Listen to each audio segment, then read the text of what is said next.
સો good morning everyone. મારું નામ છે મયુર બારી અને આજે આપણે ઇકોનોમિક્સમાં ચેપ્ટર નંબર 6માં મોસ્ટ ટાઈમ્પી ક્વેશ્ચન દેખીશું. ઓકે વિદ્યાર્થી મિત્રો, તો વિદ્યાર્થી મિત્રો આપણા ટોપિકનું નામ છે બેરોજગારીની સમસ્યા હલ કરવા માટે રાજ્યની યોજનાઓ. ઓકે, આ આપણા ચેપ્ટર 6નો લાસ્ટ ટોપિક છે. ઓકે વિદ્યાર્થી મિત્રો, તો આપણે શરૂ કરીએ હવે.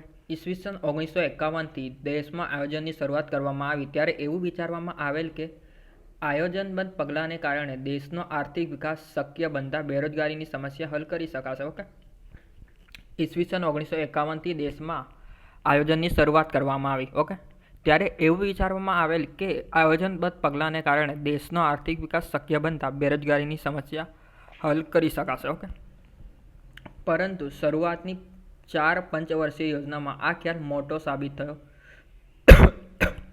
પરિણામ સ્વરૂપ 5મી યોજનાથી બેરોજગારીની સમસ્યા નિવારવાના ઉદ્દેશને સફળ બનાવવા રાજ્ય દ્વારા વિવિધ રોજગારલક્ષી કાર્યક્રમો શરૂ કરવામાં આવ્યા. ઓકે, જેવા કે સંકલિત ગ્રામ વિકાસ કાર્યક્રમ, કામના બદલામાં અનાજ, જવાહર રોજગાર યોજના, નહેરુ રોજગાર યોજના, સુવર્ણ જયંતિ ગ્રામ રોજગાર યોજના, સુવર્ણ જયંતિ શહેર રોજગાર યોજના, ગ્રામીણ યુવકને સ્વરોજગારી માટે તાલીમ આપતો કાર્યક્રમ, નેશનલ ગ્રામીણ રોજગારી ગેરંટી કાર્યક્રમ, મનરેગા. ટીક કરજો વિદ્યાર્થી મિત્રો, મનરેગા. આ મોસ્ટ આઈમ્પી છે, સમજાવું તમને પછી એક એક કરીને.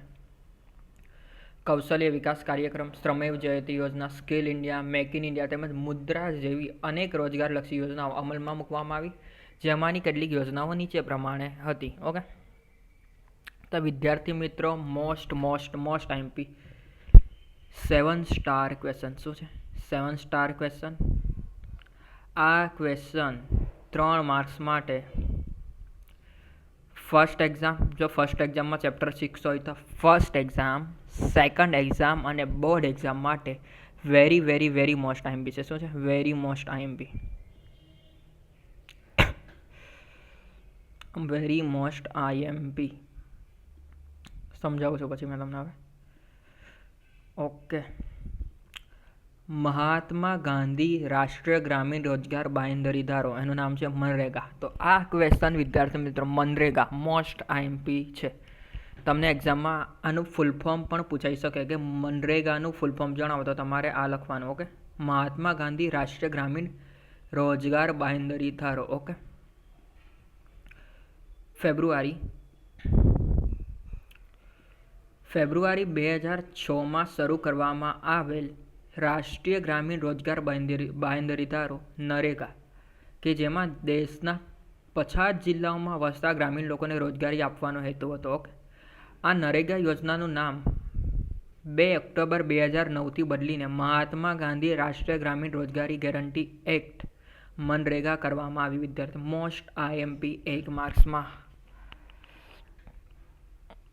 અહીંયાથી આટલું ટીક કરજો વિદ્યાર્થી મિત્રોમાં કરાવું છું એટલું. આ નરેગા યોજનાનું નામ 2 ઓક્ટોબર 2009થી મોસ્ટ આઈએમપી વિદ્યાર્થી મિત્રો આ 1 માર્ક્સ માટે લખીને રાખજો, આવશે 2. ઓકે, આ નરેગા યોજનાનું નામ 2 ઓક્ટોબર 2009થી બદલીને મહાત્મા ગાંધી રાષ્ટ્રીય ગ્રામીણ રોજગાર ગેરંટી એક્ટ મનરેગા કરવામાં આવ્યું. એક તો અહીંયાથી આટલું ટીક કરો, તમારે વાંચવાનું જ છે 1 માર્ક્સમાં. અને અહીંયાથી આટલું. ઓકે, હવે આ કાર્યક્રમને સફળ બનાવવાના હેતુથી સરકારે 2 ફેબ્રુઆરીના દિવસે રોજગાર દિવસ તરીકે જાહેર કર્યું. આ પણ વિદ્યાર્થી મિત્રો મોસ્ટ આઈએમપી. 2 ફેબ્રુઆરીના દિવસે રોજગાર દિવસ તરીકે જાહેર કર્યું સરકારે. ઓકે, શું સરકારે 2 ફેબ્રુઆરીના દિવસે રોજગાર દિવસ તરીકે જાહેર કર્યું. ઓકે, કાર્યક્રમને સફળ બનાવવા માટે આ કાર્યક્રમને. ઓકે, તો અહીંયા ટીક કરજો આટલું. આ પણ ઇમ્પોર્ટન્ટ છે, 1 માર્ક્સમાં પૂછાઈ શકે છે. સ્ટાર કરું છું અહીંયા 2 ફેબ્રુઆરી રોજગાર દિવસ. ઓકે, આ યોજના દ્વારા પ્રત્યેક ગ્રામીણ પરિવારમાંથી ઓછામાં ઓછી એક વ્યક્તિને વર્ષમાં 100 દિવસની રોજગારી આપવાની બાંહેધરી આપવામાં આવી છે. શું છે? આ યોજના દ્વારા પ્રત્યેક ગ્રામીણ પરિવારમાંથી ઓછામાં ઓછા એક વ્યક્તિને વર્ષમાં 100 દિવસની રોજગારી આપવાની બાંહેધરી આપવામાં આવી છે, જેમાં 1/3 ભાગની રોજગારી સ્ત્રીઓ માટે અનામત રાખવામાં આવે છે. આ કાર્યક્રમમાં ગ્રામીણ લોકોને શારીરિક શ્રમ દ્વારા નક્કી થયેલ ન્યૂનતમ વેતન આપવાની જોગવાઈ કરવામાં આવી છે, તેમજ શ્રમિકોને તેનું મહેનતાણું 7 દિવસમાં આપી દેવામાં આવે છે. ઓકે, શ્રમિકને તેના નિવાસસ્થાનેથી 5 કિલોમીટરના અંતરમાં જ રોજગારી આપવામાં આવે છે. જો શ્રમિકને આ અંતરથી દૂર રોજગારી આપવામાં આવે તો તેને 10% વધારે મજૂરી આપવામાં આવે છે. આ યોજનામાં નોંધાયેલા શ્રમિકોને જોબ કાર્ડ આપવામાં આવે છે, જે 5 વર્ષના સમય માટેનું હોય છે. જોબ કાર્ડ મેળવ્યા પછી વ્યક્તિને 15 દિવસ સુધી કામ ન મળે તો તેને નક્કી કરેલ બેરોજગારીનું ભથ્થું આપવાની જોગવાઈ પણ આ કાર્યક્રમમાં કરવામાં આવી છે. ઓકે વિદ્યાર્થી મિત્રો, હવે મેં જ અહીંયા હાઇલાઇટ કરાવું, તમે લોકો તો અહીંયા હાઇલાઇટ કરજો. ઓકે,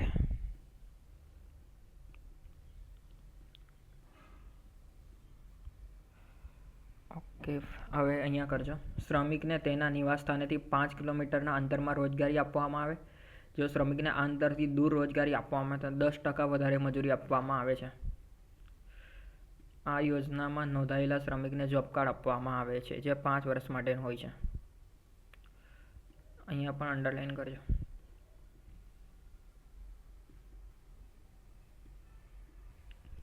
હવે આપણી બીજી યોજના છે પંડિત દીનદયાળ ઉપાધ્યાય શ્રમવિજયત યોજના.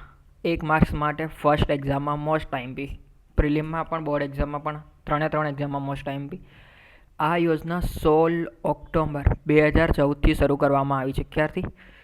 પંડિત દીનદયાળ ઉપાધ્યાય શ્રમવિજયત યોજના 16 ઓક્ટોબર 2014થી શરૂ કરવામાં આવી છે. ઓકે, અહીંયા હાઇલાઇટ કરજો. જેનો મુખ્ય હેતુ અસંગઠિત ક્ષેત્રમાં રોકાયેલા શ્રમિકોને સ્વાસ્થ્ય અને સુરક્ષાની સાથે સારું સંચાલન કૌશલ્યોનો વિકાસ અને શ્રમિકોનું કલ્યાણ કરવાનો છે, તેમજ ઔદ્યોગિક વિકાસ માટે અનુકૂળ વાતાવરણ ઊભો થાય તેવો હેતુ પણ આ યોજનામાં રાખવામાં આવ્યો છે. ઓકે, હવે છે દીનદયાળ ઉપાધ્યાય ગ્રામ જ્યોતિ યોજના. ઓકે, અગાઉની ગ્રામીણ વિદ્યુતીકરણ યોજનાના સ્થાને આ યોજના શરૂ કરવામાં આવી, જેનો મુખ્ય ઉદ્દેશ્ય ગ્રામ્ય વિસ્તારમાં 24/7 સતત વીજળીની સેવા ઉપલબ્ધ કરવાનો છે. અહીંયા આખું ટીક કરજો વિદ્યાર્થી મિત્રો.